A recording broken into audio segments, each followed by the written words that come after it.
This is the iPhone 4S. It was my daily driver when I was 13 years old, and I have some fond memories of it. That was in 2013 when the iPhone 4S was just 2 years old, and that same year I upgraded to the iPhone 5S and proceeded to completely forget about the iPhone 4S. My appreciation for the iPhone 4S grew as the years went by, as I was still seeing people use iPhone 4Ss as their main phone, even in 2017. We are now in 2017, and I can still go to school and see students using these phones, which is quite shocking to me considering the 4S is 6 years old. So what makes the 4S special? What makes it worth being the longest supported iPhone to date? Well, it's a combination of two things: good hardware and gimmicks. The gimmicks I'm referring to are Siri and Apple's marketing campaign. The iPhone 4S sold a lot of units. A big reason for that is Siri. No, I'm not saying Siri's a gimmick, as it is actually pretty useful sometimes, but Siri gathered a lot of attention in 2011 and was the center of quite a few advertisements and YouTube videos. On the hardware side, this phone had some serious power under the hood. It had a slightly underclocked Apple A5 processor and 512 megabytes of RAM.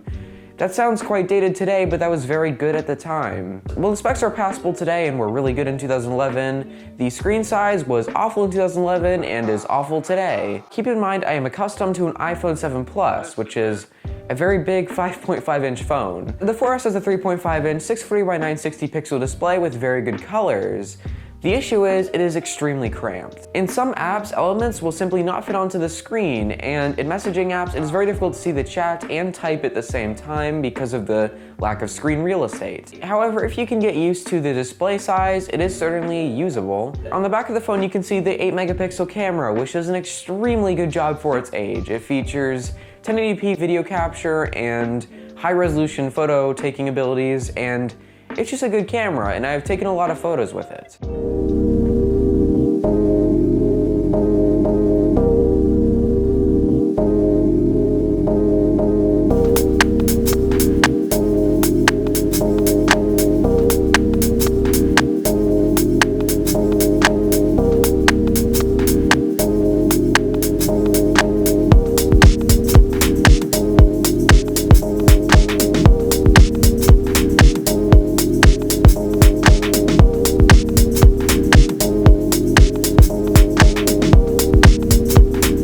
Into the build quality and feel of the phone, but honestly that's just a waste of time when you're talking about an iPhone. Apple has always been a master of making things comfortable to hold, and this is just a continuation of that. Where the real issues found in places with software. The iPhone 4S came out in 2011 alongside iOS 5.0 and continued receiving updates until iOS 9.3.5, which came out in August of 2016. To put things into perspective, iOS 9 was released alongside the iPhone 6s and iPad Pro, both of which are significantly more powerful than the iPhone 4S. Another thing to keep into consideration is that while almost every app out there currently supports iOS 9, there won't be that support further down the road, so eventually app developers will be dropping iOS 9. The iPhone 4S also struggles to run iOS 9. Surprisingly, it actually isn't too laggy if you're doing day-to-day tasks like social media, but trying to do anything more than that isn't going to give you good results. I ran a few benchmarks to give you an idea.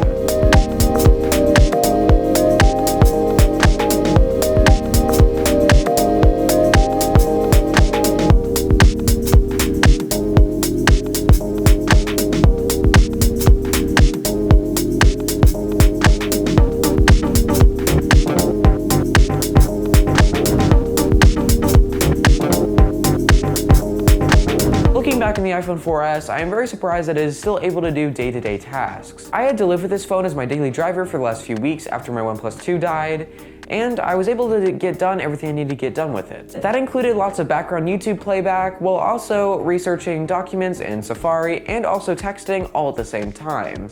I was able to actually multitask with it. I know everyone says this, but it's interesting to see the progression of smartphones within the last 6 years. We have come very far. Anyway, that'll be it for this video. I am genuinely curious to see if anyone is still using this phone in my audience, so leave your experiences or opinions down below. Like and subscribe. Thank you guys so much for watching. I'll see you in the next video. Bye.